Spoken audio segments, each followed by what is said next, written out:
do something better. Their fucking name is Undead Labs, though, so are they ever going to make a non-zombie game? Right. Anyway, Playground Games, also the developer of Senua's Sacrifice, Hellblade, Senua's Sacrifice. They have that.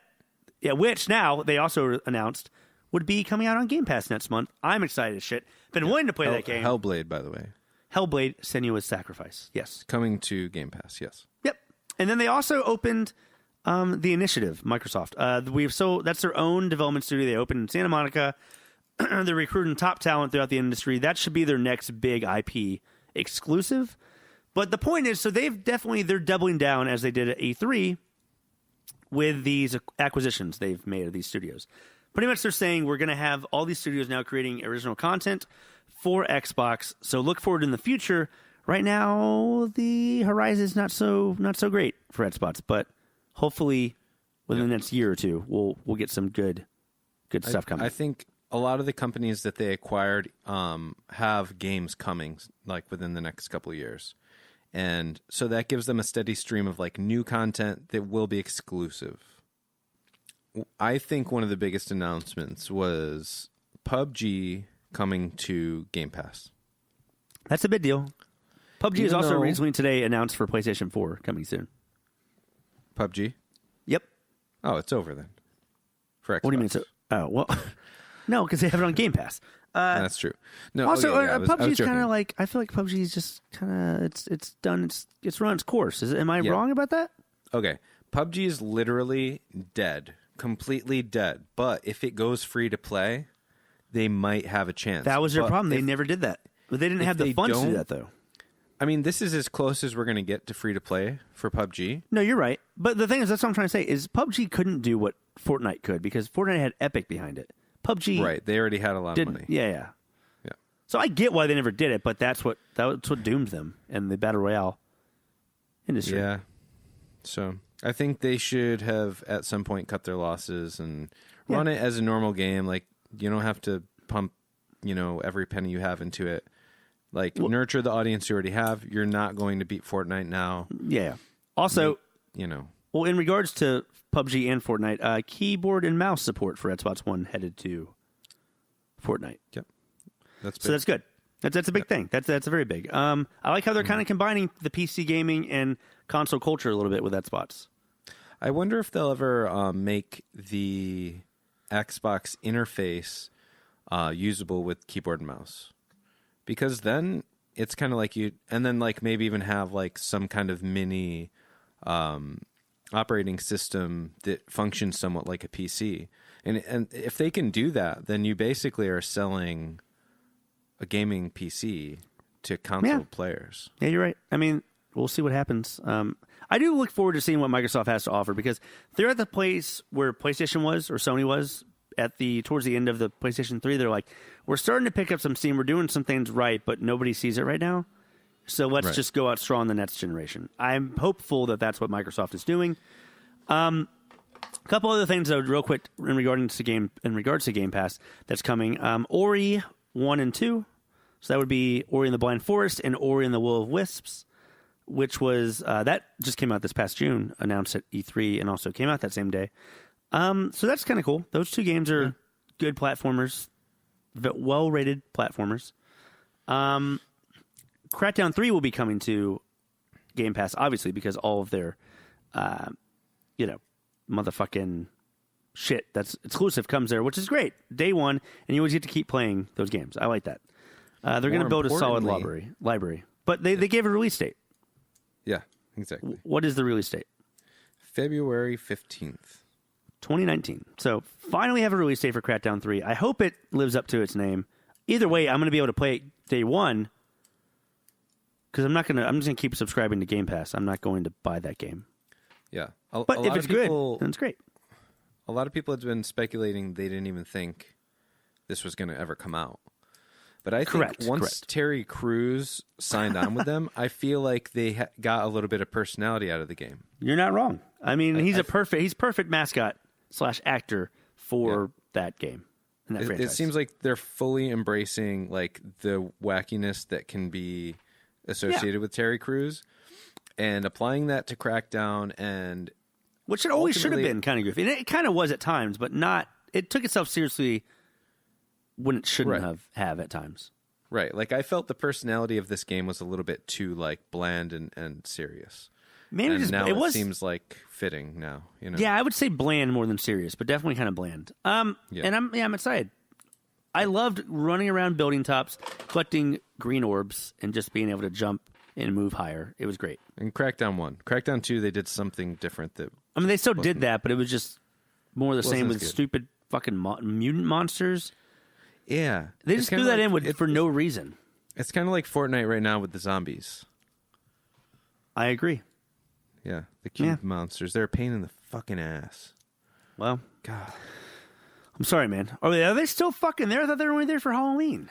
Well, now it's a different mode. Now it's like, people enjoyed that, I guess. So now they have a mode. It's like 32 versus 32, and if you like, there's no respawn this time, but they're still there. Yeah. Okay. So, are we finished with the ad spots? Is there anything else you want to add? They announced some DLC for obviously Forza, for Sea of Thieves. That's still exciting stuff. But the big announcements, I think, were the acquisitions and Game Pass announcements. Which was not bad for ad spots, but I'm just like, if you're going to hold these for like a 2-day weekend conference once a year, give me some more shit. Yeah, I think what we thought were the most exciting things were PUBG coming to Game Pass, Senua's Sacrifice, Hellblade, and the release date for Crackdown 3. Those three things are great to hear. Not because I think that any of them will change the future, single-handedly for Xbox, but I think that they're like really good selling points right now. So I think you're a good selling point for our podcast. Thank you. You're welcome. You know why? You're redeeming yourself a little bit, and I think that the audience will see you a little bit better after this. I'm not really doing it for them, Fred. I was just making conversation. It was totally you're okay. fine. Okay. Yeah, no need to bring this to anything it's not. You understand? Yeah, I'm sorry. I appreciate you apologizing. Make sure you take that apology, stick it straight up your ass, and just get on with the fucking show, please, asshole. No. You are. I'm going. Okay, I think this brings us to we have a special guest, right? Should we bring him on? We have a special guest. So this is your other brother. This is my other brother. Different mother, same dad. He had cheated on her at one point in his life. She still kept him. Yep. So anyway, this is Justin. Say hi. Hi. He's an older brother of mine. He's a small child's worth older. I don't know what that means. Oh yeah, like a little baby boy, like 7 years old. You're the accident baby. I already said that. Well, at least I was not out of wedlock. So the thing is, you're here to talk to us about gaming in the 80s. Sorry, 80s? 90s. I was gaming. But You're old as fuck. So that's why I was. Sorry, late 90s, early 2000s, online gaming. That's and more on the PC aspect because this is an area that Fred and I really don't know much about. I was going to say one more thing, Fred. Say it. I think you did. You said one more thing. Yeah, you did. I guess we're good to go then. Okay, so kind of us growing up, talk about that. Like I know you grew up in the Sega was like your big console. Definitely we all played the NES, but I think Sega was like your baby. That was whenever the Super Nintendo was coming out, and then they had the Sega, and before the next generation, then they had a bunch of add-ons for it. So they had the CD, and then they had the 32X, and then they had the fucking CD 32X. Like they had the CDs that you had to have the CD and the 32X connected. It just made it like mostly it was for like a lot of the big thing there was the full motion video games. Yeah, and it would make the colors better and the resolution slightly better. See some big old cock and balls, but like a real man. It was mostly no, Fred, it was less than Skinamax because Night Trap is what came out.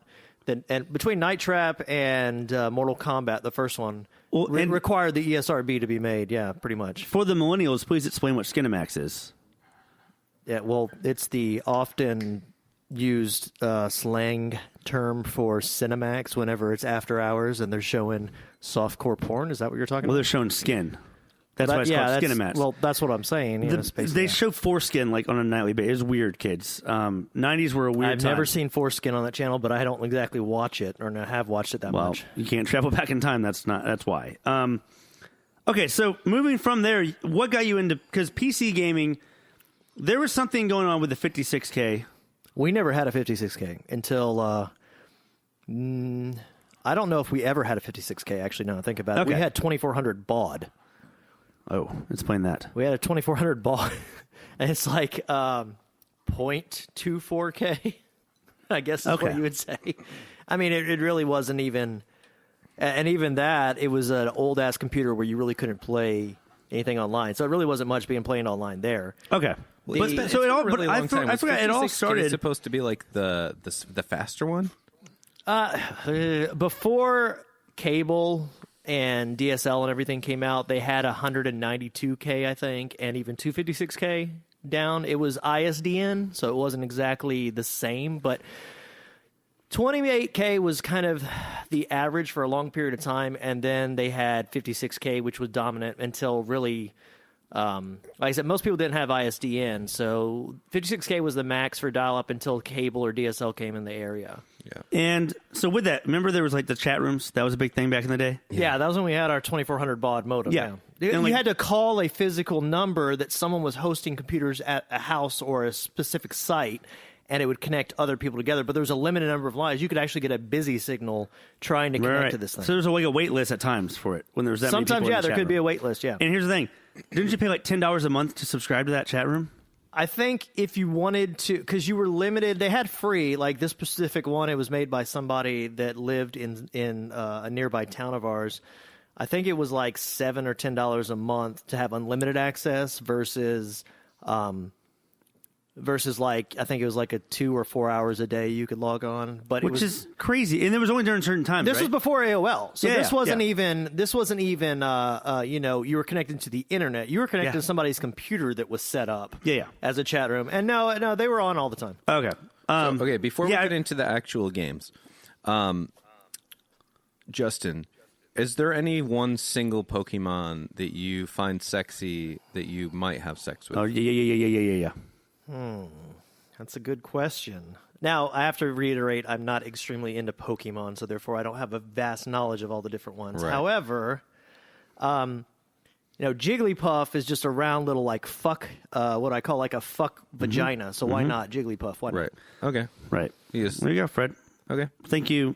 I'd probably fuck the mouth. I don't think there's an actual orifice for it. I think they're asexual. That's why they evolve and shit. I don't know. Right. So it just has the eye holes and the mouth hole. No, probably nose would be better than eye holes, but mouth is probably preferred. Ears. I don't know why I'm talking. I mean, ears I wouldn't do because wax would be more of a hindrance than a lube. Oh, yeah, the resistance Jesus Christ on the wax. Yeah, yeah. I mean, you don't want to get torn up, trying to fuck a Pokemon. So we want to talk about '90s PC. Okay, so it started the whole like online stuff started, I think, with chat rooms, evolved into other chat rooms that are more sophisticated, like AOL. Right. Who jumped on that fucking opportunity, obviously. But then we never had AOL. That was really funny. We never had AOL. We like the internet we used was like those free. Was it like Netscape? It was like Well, no, was it Netscape? I thought that was a browser. Oh, maybe that was a browser. I think it was. Yeah, I think you're right. NetZero. There you go. No, NetZero. Yeah, NetZero. And we got around the ads that they would play by figuring out what phone number they went to and go into Windows and just dial on that phone number directly. But it would disconnect you after like 2 or 3 hours because it was sensing that it wasn't giving you the ads, but you just reconnect right away after that. Yep.